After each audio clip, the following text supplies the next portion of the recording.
from the flight deck. This is the Plane Jockeys Podcast, where we dig into some of the stories and personalities you've seen on Airline Videos live. Our estimated time en route is, well, however long these guys want to chat. Now sit back and relax and enjoy the show. It's a lot more fun than reading the safety card. I promise. Hello, everyone, and welcome to another Airline Videos Live Plane Jockeys Podcast. I am Plane Jockey Kevin. Oh, we have Rudy back again with us here today. Hello, Plane Jockey Rudy. Hello, everybody. So good to be back. Always a pleasure to be on the Plane Jockeys Podcast. Absolutely. And if you can hear right now, ooh, that's what we like to hear and see. We are outside the In-N-Out Burger outside of LAX with the planes flying right over our head. That's what we love here on the podcast. Well, today with us in person is Mr. EP Brad. Live and in person. Hello, Brad. Hello. Welcome to the In-N-Out Burger. I love this place. There are many, many memories I have of this exact park, and it's really nice to be here. Oh. And it's a breezy afternoon here in LA, especially right here next to the ocean. And it feels divine. This is a great place to be right now. I agree. Has it changed much through the years? No, not one bit. No. I mean, more trees, less trees? It looks the same to me. The trees are a little more mature, maybe. Oh, of course. You know, we were talking, I'll just take a little bit of a segue here. We were talking with some of the folks yesterday. So the reason I'm here is for the whole weekend of stuff going on, not only just on the stream, but Cranky Dork Fest and the Spot LAX activities. And there's a lot of people up at the H Hotel on the 12th floor all kind of mingling about and talking. And one thing that we were talking about with this park in particular is it's really, really interesting that this is a place where you see families all the time. Right. And you see plane spotters here all the time. I mean, just right over there, there's people just having a picnic at the park. Yeah. And, you know, this is not like the picture of LA that people have in their minds, I think, sometimes. Right. And it's really nice to have a green space right next to the airport where people can come out. And it's a bonus that In-N-Out is right here. Yes. And, so that's my advertisement for today. Y'all need to come check out this park. And then we need to get the city of Westchester to name it. Yes. Names? What do you think? So I had actually tried to get Google to go with Dork Point Park because this is where, this is where they hold the Cranky Dork Fest stuff. Right. Yeah. They probably thought I was just joking, and some 22-year-old intern's like, ha, ha, ha, ha, and just hit delete. So somebody last night had mentioned this is for people of an age, but, you know, there's a park in Moscow that was a big deal during the end of the Cold War called Gorky Park. And someone's like, well, you should call it Dorky Park. And Dorky Park. Yeah, I have a feeling that one's not going to fly either.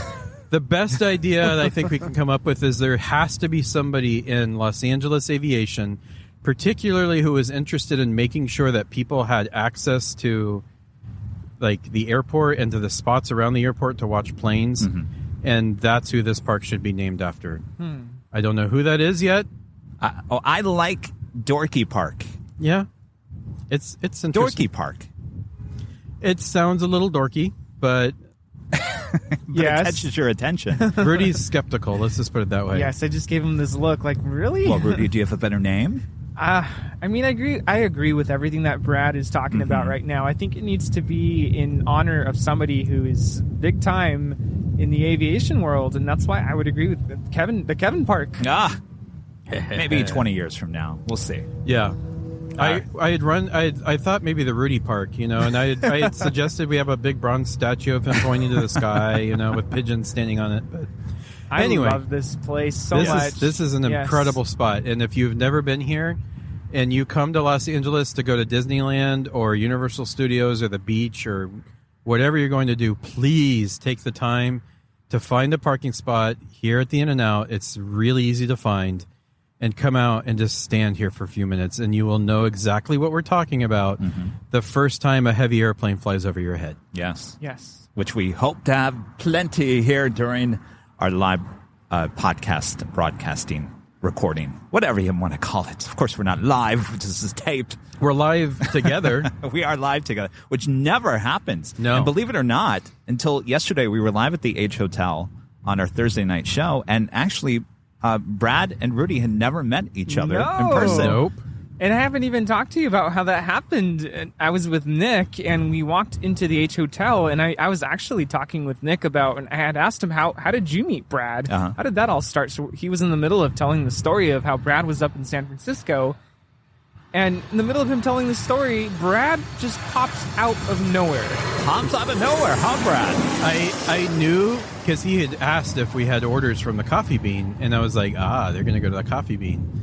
So I walked into the Coffee Bean, they weren't there, and so as I saw them walking outside, I just popped outside, and I tried to pretend like they wouldn't know who I was. Yes, but he had this nonchalant look on his face, like no big deal. I'm just walking out, no facial expression, and I'm like, is this Brad? I'm like, that looks like Brad.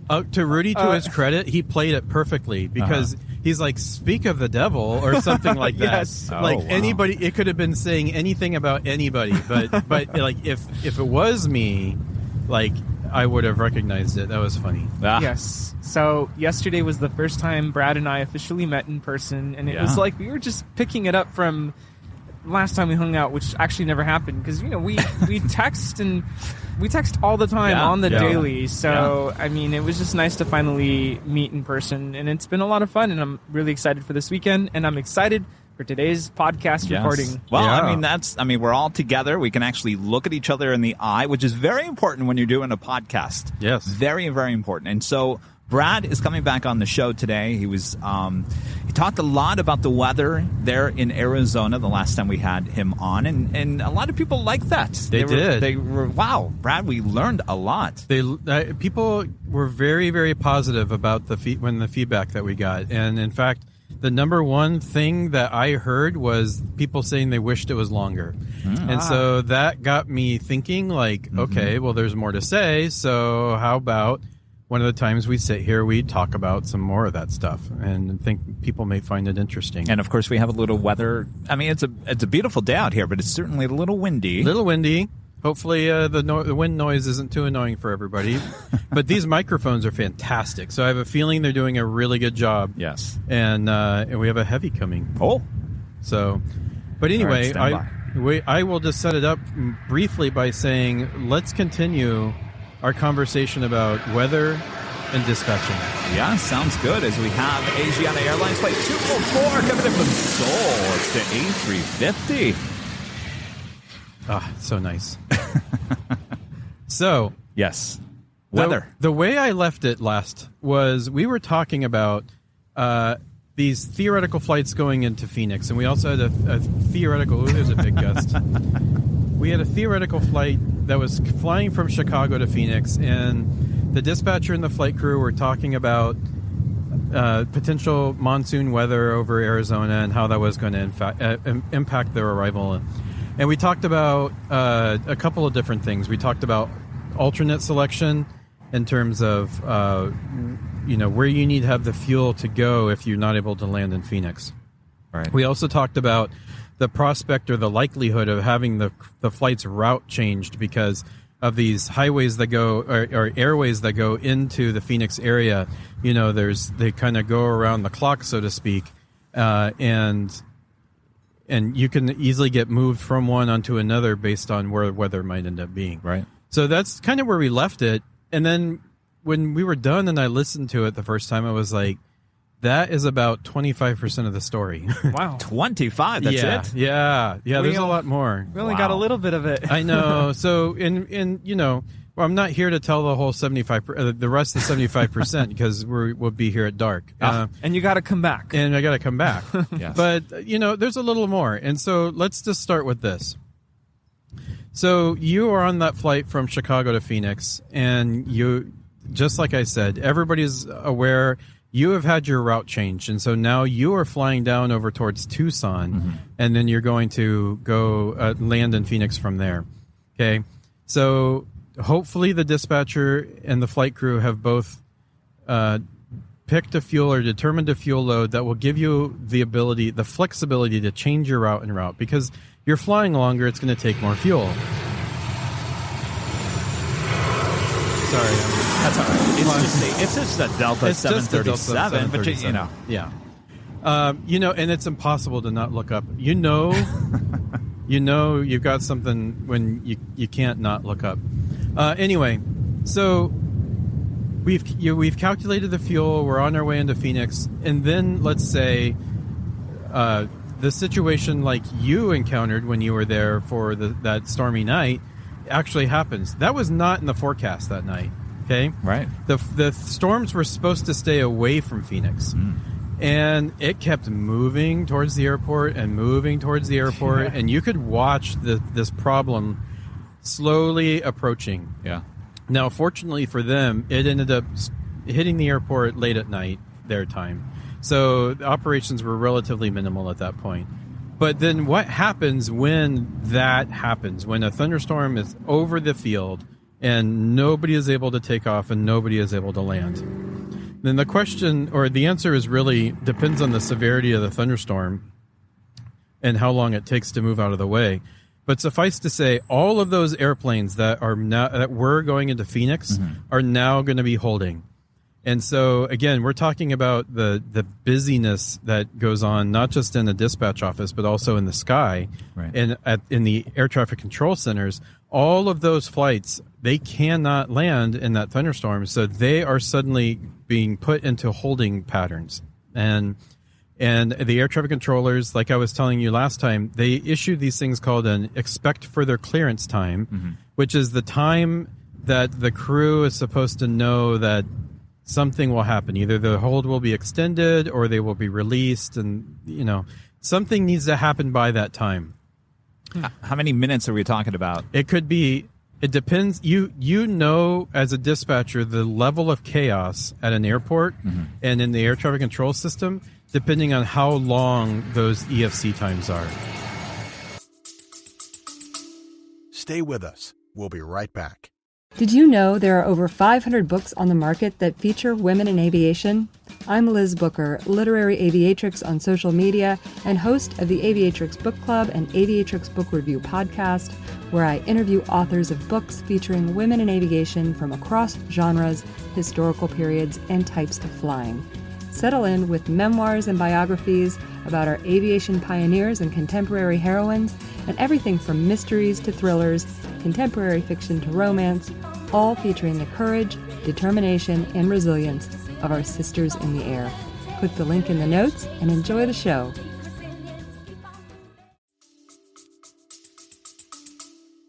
But usually, how long are they? I mean, you can't be circling for an hour. You can, but you have to kind of plan for that, right? Exactly. Yeah. That's where I was going to go. So, and what I was saying was, like, if a crew told me that their expect further clearance time was in 15 minutes, I'm getting the impression that the air traffic controllers are confident that this thing is going to move out of the way. They're going to start moving some traffic in and out, and this is a very short-term thing. I just need to make sure we have the fuel to hold out on this.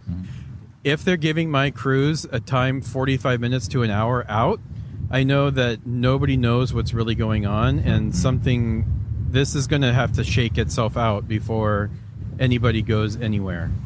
And so we're getting back to that, can you really hold in the air for an hour? The answer is yes, as long as when I was planning that flight in the beginning, that I put on the fuel to be able to do that.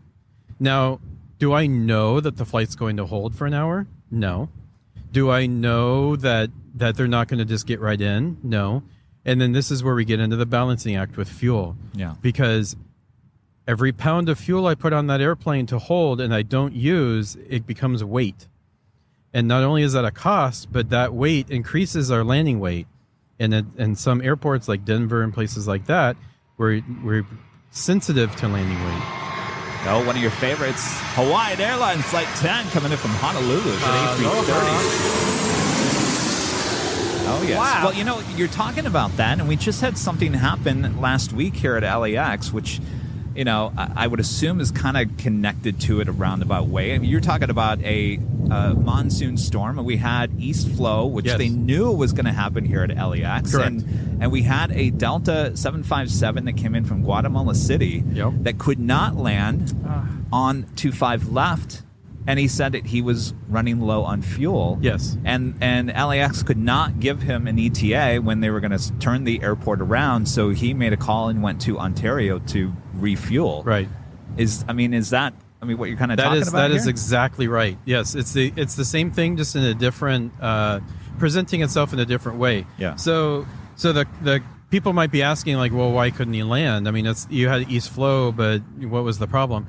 The problem is every single airplane out there has a limitation of how much wind they can land with as a tailwind. Right. And normally that's anywhere between 10 and 15 knots. It's not much. You don't want a tailwind when you're landing because the airplane's already going pretty slow in the first place. And that, how do you put it?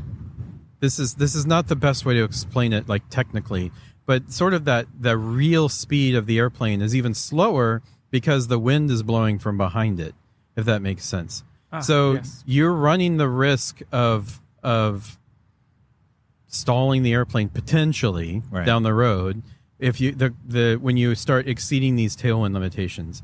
And that's kind of what happens in a wind shear scenario too, or a microburst scenario, is you get all this wind on the tail, and it affects the plane's ability to fly. So to avoid that just altogether, we have pretty strict limitations on the tailwind. Gotcha. Southwest 737. You stop even for a Southwest 737. I know. I have a problem. He's taking it all in. Yeah. Well, I think we're going to see a lot of that happening at Cranky Dork Fest. You're going to be in the middle of a conversation with another spotter, and then mid-sentence they just stop talking to look up. And then where was I? Well, I think it's great that we're talking about wind, and we've got the sound effect. This is not added sound effect later in post, by the way. This is the actual wind blowing here at LAX. So let me finish that story though about the Guatemala one. Now, where that became interesting was like you were saying. Okay, so let me be clear. I'm not here. You're not here. No one is here to throw air traffic control under the bus. They have reasons for doing what they're doing. Right.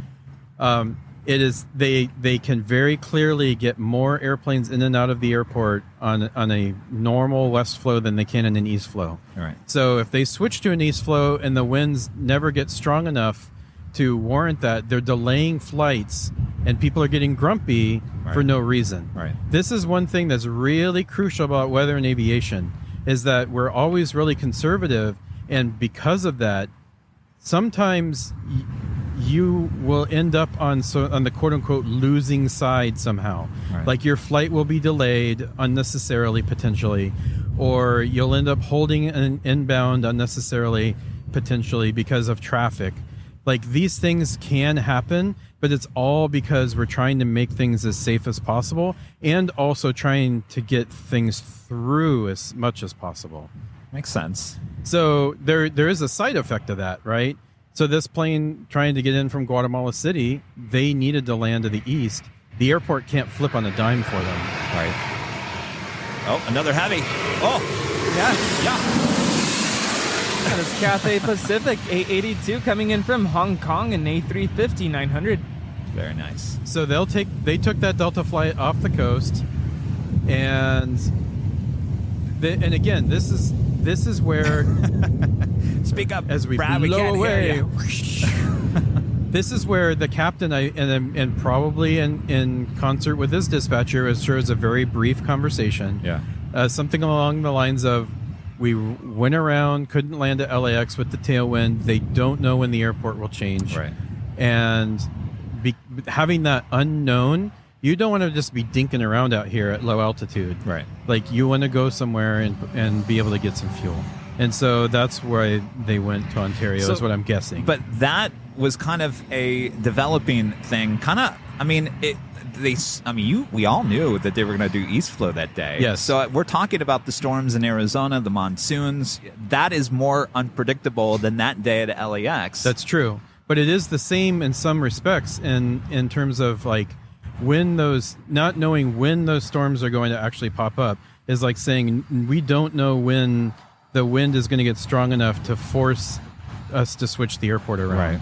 And again, I hate to put it like this, but in aviation, some of these authorities can be punished, quote unquote, for doing the right thing. like I was saying, you switch the airport around, and and it's the wind stayed light enough that they could have landed and taken off with a tailwind all day long. Right. Then you're delaying flights for what appears to be no good reason. And the same thing with the thunderstorms in Phoenix. You start slowing down traffic based on weather actually happening versus potentially happening. Right. And so there's always this delicate balance between the potential and the real in aviation that I don't think most people know is really a juggling act. And it's part of that equation that we do on every flight. Is that decision made by one individual at the airport, or is it to turn the flow? Yeah, someone turn the key on that and say, all right. I mean, someone will approve it, but it's generally, I think it even comes higher up. It's in conversations that the airport would have with the center and with the command center in DC, because in a busy airport like this, it's going to have far-reaching implications to the traffic flow all over the place, and not just here. Interesting. So, and you've got two situations here. You've got one that's not expected, and you have to do it. Right. And I'm sure somebody in the tower is just like, turn it around. Right. And then you've got the ones where, like we saw with the East Flow Day here, with the hurricane floating around down to the south, like the weather forecasts were indicating this is going to happen. We just don't know when, and we don't know how strong the wind is going to be. Right. So it's a probability game that's being played a lot in aviation. And the bottom line boils down to, you've got a lot of people with a lot of skill making a lot of decisions, and they're not on limited information. Right. And I guess if there's one plea I have for the traveling public, is that if it sounds frustrating, like, nobody's trying to hold you up. Yeah. We're trying to get things through as safely as possible and as efficiently as possible. And sometimes that's it's the same old story of, like, people traveling on a flight from Los Angeles to Omaha, and the flight gets canceled for weather. And the passenger says, well, I called my aunt in Omaha, and she said the weather's just fine there. Right. Yeah. There is a whole lot of things going on behind the scenes that could have made that not possible. It just sounds like a double-edged sword no matter what you do, Well, it's true. But, and then to be honest with you, that's why I'm here, because I feel like people are reasonable. Mm-hmm. And when you explain to them some of these limitations and what we're dealing with, and how we're dealing with computer models, and we're dealing with forecasts, and all, people only can do the best they can. And I think when you finally get people to recognize that these are human beings sort of behind the scenes trying to keep things going, it adds a bit of perspective that I think gets lost when you're in a line somewhere. Now, that being said, I think airlines could handle the customer side of that sort of thing much better, universally, as an industry. I think we don't handle people as well as we should. But that's for a different conversation. Yes. Yeah, and as you're talking about all this, it makes me think of everything I've been seeing on social media. At least a lot of my friends that I follow, a lot of complaints about cancellations, delays. I don't know if you would know the statistic, what percentage or how many of these flights that are delayed or canceled due to weather. Yeah, I don't know, to be honest with you. I would say it used to be the biggest driver, and I would think that more of the human resources limitations is probably a bigger one now. Yeah. Well, honestly, coming from the news media, that's all we have a story. Oh, there's 50,000 flights canceled over the weekend. Right. The airline industry is falling apart. Right. That's the story that gets floated out there. But no one goes in depth to really understand what it is. It's just the anger that's created. Exactly. The anger is the story. And in reality, those flights weren't canceled for grins. Like, there's nobody in the room going, hee. Wait till we ruin their Christmas. Right. Like, it's safety. It's safety, and I promise you, if your flight is canceled as a set of a group of flights because of something happening at an airport, you don't want to be on that airplane anyway, and we don't want to be flying in there, and everything is going to be so bogged down that it's going to be a more miserable experience than having your Christmas canceled, I promise. Right. I mean, I'm thinking about winter storms, and I'm thinking about people getting stuck on airplanes, and things like that. And it's not pleasant. And it's just it's a byproduct of what we're trying to do as an industry. I'm not speaking for the industry, but it's a byproduct of what we're trying to do, and it won't be perfect every time. Yeah. Well, Brad, this is some interesting stuff. We'll talk more if we're not blown away by the wind outside the In-N-Out Burger, huh, Rudy? Yes, hanging in there. Stay tuned for more here on the Airline Videos Live Plane Jockeys. Folks, again from the flight deck, we hope you're enjoying those luxurious seats and plentiful complimentary beverages. Oh, right, it's a podcast. Well, then we hope you're enjoying the banter. Stay tuned for more. Oh, yes, there's always more to the story. Isn't that right, guys? Yes. Absolutely. Wow, we're being blown away by the wind. Oh, we're talking about weather and the craziness. And let's get back to the point about Phoenix and the crazy weather there. Yeah, so, okay. I know it's so easy to go down different roads here, but let's just kind of wrap up that part of the conversation. So you just entered holding in your flight. Your flight was given holding instructions by the air traffic controllers, and the crew will enter a racetrack pattern into whatever waypoint or into the system there for whatever waypoint that they were directed to hold at, and the airplane will go into a racetrack holding pattern there. Mm-hmm. At that point, the conversation becomes, how long can we do this? And potentially that conversation was held with the dispatcher before you even got under the hold. Mm-hmm. If the dispatcher was busy, there's a good chance that it didn't happen until the hold began. So the crew will send the dispatcher a message, and again, this is most of the time through ACARS or text messaging system, saying we're holding at such and such a point, we have this amount of fuel on, or expect further clearance time as this. I will get that message, and then what I'm doing is I'm running a calculation. I'm trying to find out how much it's going to take to burn to get to the airport from where they're holding, plus any potential shenanigans to get there, like going around anything. Okay.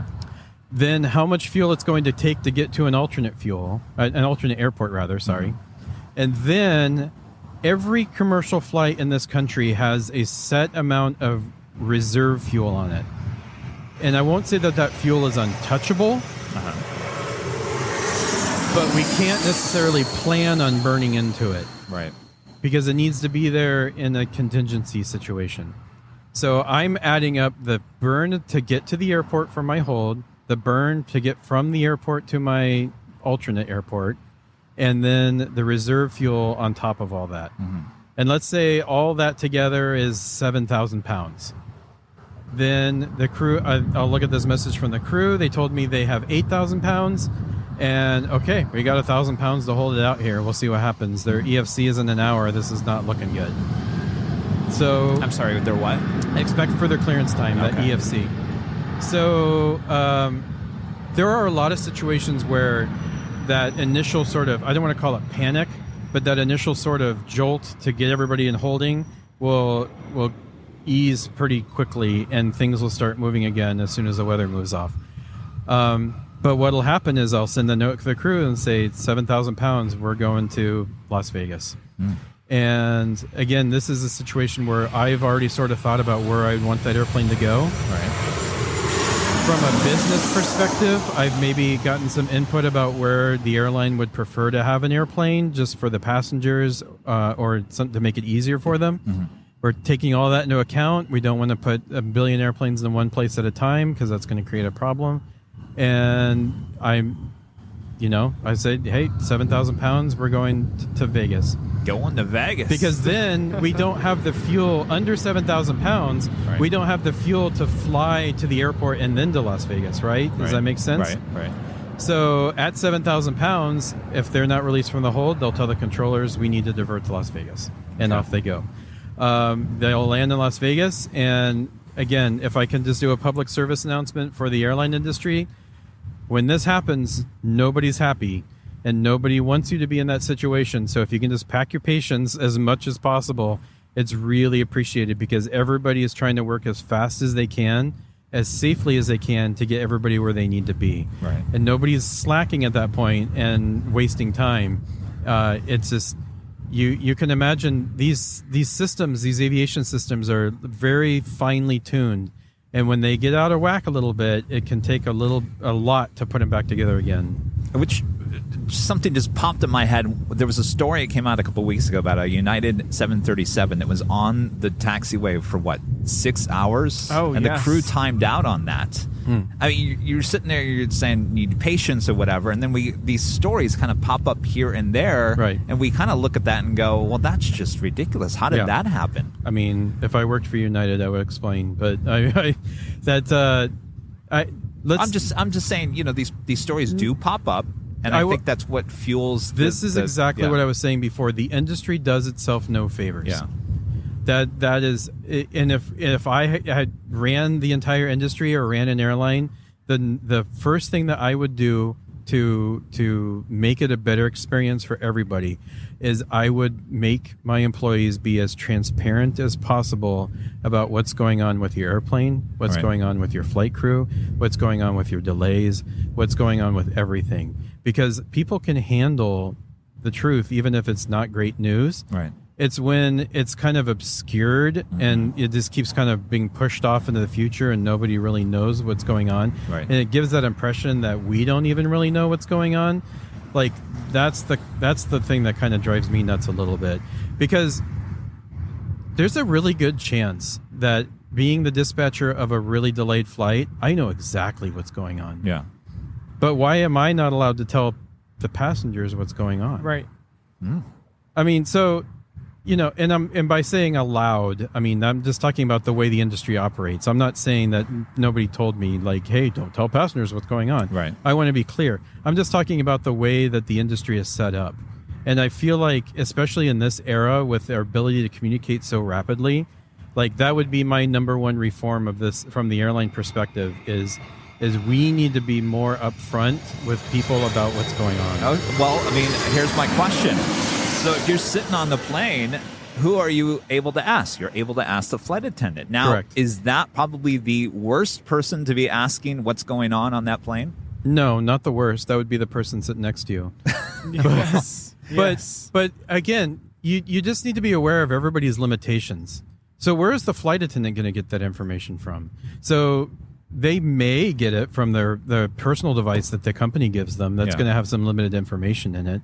Chances are the information they're going to get is going to be the same thing that's probably available on their website. Right. But instead, they're going to get that information from the flight crew, who might get that information from me. And I might get that information from someone else. Does this sound familiar? That's called the telephone game where I come from. Yeah. Yep. Yep. So the bottom line is, like, we definitely have some cleaning up to do to regain people's trust and to make this like a better experience for everybody when it doesn't go so well. At the same time, I'm here to promise everybody, you just heard over the course of 2 episodes everything that goes into one flight that's potentially running into weather issues. Now, multiply that across thousands of times a day, and that's what's going on in this industry. So the fact that it moves as safely as it does and as efficiently as it does, I think is a testament to all my coworkers who take this very, very seriously. Yes. Well, I mean, so summer's kind of coming to an end, and we are going into the busy holiday travel season, full of winter storms, maybe. We don't know. Yeah. I mean, what's ahead? So what can we look forward to? I will tell you that winter storms, as I mentioned before, the issues with winter storms are different than with summer thunderstorms. And winter weather is much more about the airport's ability and the airline's ability to move airplanes and people well. Everything is slippery, everything is icy, everything is wet and cold, and the planes all need de-icing. There are some interesting de-icing. Maybe this would be a good episode for, say, October or November, is to talk about de-icing, because it's one of those things that everybody has seen done in the wintertime and doesn't really have a really clear idea what's going on. But de-icing takes quite a long time and really needs a lot of organization and stuff like that around it. Interesting. Right. Yeah. So what I was going to say was, if I will just tell you this right off the bat, like you probably will have a smoother travel experience. Like say you're traveling across the country for a holiday. If you have to connect to do it in a place like in the southern tier of the United States, some of these airports like Chicago, Minneapolis, Detroit, JFK, they've gotten these things down like clockwork. And unless it's really coming down heavy, they're okay. Right. But some of them, maybe the smaller airports where they can't necessarily keep up, it could potentially be a problem. So you just want to be patient with the winter weather because everybody's working as best as they can in that. But the best advice I can give you is just to try to avoid the snow and the ice in the first place if you can help it. Yeah, but we sometimes hear about these stories. Atlanta really doesn't snow in Atlanta, but sometimes they'll get like a half an inch of snow and it just shuts everything down. I mean, there's potential of that. Right. And in that situation, if the airlines have gotten really good at one thing about this is that we've taken on this whole idea of like offering waivers during bad weather times. Let me just tell you, if you are going to a place like Atlanta or Charlotte or Dallas, someplace that normally doesn't get a lot of winter weather, and they're forecasting it,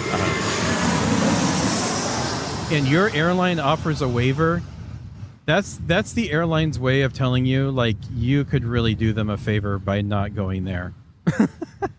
And wow. And just think about your trip and how important it is to go where you need to go. And if it's okay for you to get there 24 hours later, if it is, or if you're going somewhere that's really important, then go. But if this is just like a fun trip and an airline's willing to give you a waiver and refund your flight to basically make things more manageable, I would really look at that seriously.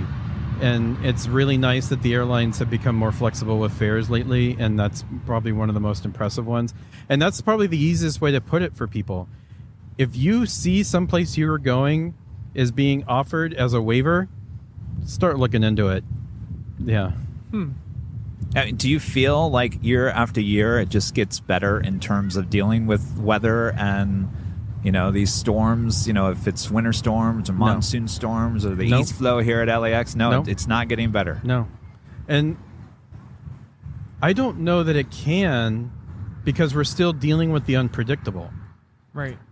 The unpredictable has to become much more predictable before we can master it, right? You can only really master the things that you know about. Right. And that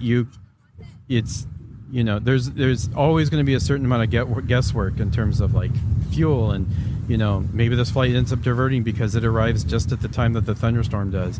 And there are actually things being worked on that I can't really go into detail about, but there are things being worked on behind the scenes to take that probability situation that we deal with on a daily basis and turning it less from a guessing game and more into something more precise. And I think that as a whole over the next 4 or 5 years, that will probably become more common for airlines to make decisions based on that kind of thing, and for the traveling public to recognize that this was their best guess. I think it's going to be a win-win for everybody. It's just going to take a lot of time to roll out. So right now, for the time being, we're dealing with quite a bit of uncertainty. And whenever you deal with uncertainty, just remember, what are we going to do in this industry? We're always going to act the safest possible manner. And sometimes that means not doing anything. And it can be frustrating, but we all go home at the end of the day. That's important. As a passenger, you should it sounds to me like you should just be going with the flow. Don't have any expectations, because if you don't have expectations, then you're not disappointed, right? That's a good way to put it. I mean, and I think it's fair to expect that you be treated right. I think it's fair to expect that you get good information. Right. I mean, you're giving them money for transportation. I mean, they're privileged to have you as a customer and not the other way around. However, the flip side of that coin is again, just keep in mind that with all these weather situations that we've been talking about, and especially this one particular scenario from Chicago to Phoenix, when that's you, like, I promise you that the people behind the scenes, there are people that you don't know, that you will never meet, who are trying really hard to make sure that your flight ends up as successfully as possible. Right. And I think that's a good takeaway for people. Excellent. Does that make you feel better, Rudy? Well, I was going to ask earlier. I mean, I would imagine if I'm on a flight going somewhere, I mean, there are different sets of eyes on my particular flight. Correct. So that makes me feel really good. I mean, they're keeping track of the weather. They're making sure everything's safe. Everything's running the way it should be. And if something goes wrong, of course, there's going to be a plan put into action. Yeah. So every time you step foot on a commercial airliner in the United States and you take off, someone on this is watching you. Not just the air traffic controllers, not just the pilots up front. There's somebody in the airline operations center that's watching you go from point A to point B. They're watching the weather around you. They're watching the turbulence around you. Ooh, a 777, Air France, flight 72. Coming in from Paris. You know, I mean, that's the one thing I guess you can take away from the Plane Jockeys podcast. You know, when we talk to Stig Aviation, you know, he's working on the planes. He's saying, I don't want to, you know, cancel your flight, but if there's a maintenance issue that I feel that you should not be flying in that plane, I'm going to cancel your flight. Correct. Right. I mean, I think the one thing you can take away from listening to all these interviews is that there's a lot of people behind the scenes working for you for your safety, and that's key. Safety is number one. Well, and even not even just behind the scenes, but JC was telling you the same thing. Yeah. From the pointy end of the airplane. So everybody, it's like I said last time, the safety culture is so ingrained that it is the default. Yeah. And it can look a little overbearing sometimes, but that's good. Well, of course. I mean, if you're a flyer, I mean, you know, there's a lot of nervous flyers, Right. you know? I mean, just listen to the Plane Jockeys. You'll be just fine, Yeah. right? Yes. Yeah. All right. Exactly. Wow. Some great insight. I was just soaking it all in. I'm like, this is really good information. Thank you so much for bringing this to us today. Yeah, thanks for having me on again. Well, Brad, will you come back on another time? I think I'll come back on another time. Please do. All right. Sounds All good. right. Brad, thanks for joining us. Rudy, See we'll you see you soon. next time on the Plane Jockeys podcast. Bye-bye. Goodbye. Well, folks, we finally made it. That's good, because the first officer and I have talked so much, I feel like I know him better than my brother. Bye-bye. You've been listening to the Plane Jockeys Podcast, a companion to Airline Videos Live. Goodbye. Find us on YouTube, Twitter, Instagram, and TikTok at Airline Videos, or visit airlinevideos.com. On behalf of the entire crew, thanks for joining us, and we hope to see you again on the next Plane Jockeys Podcast. Bye-bye.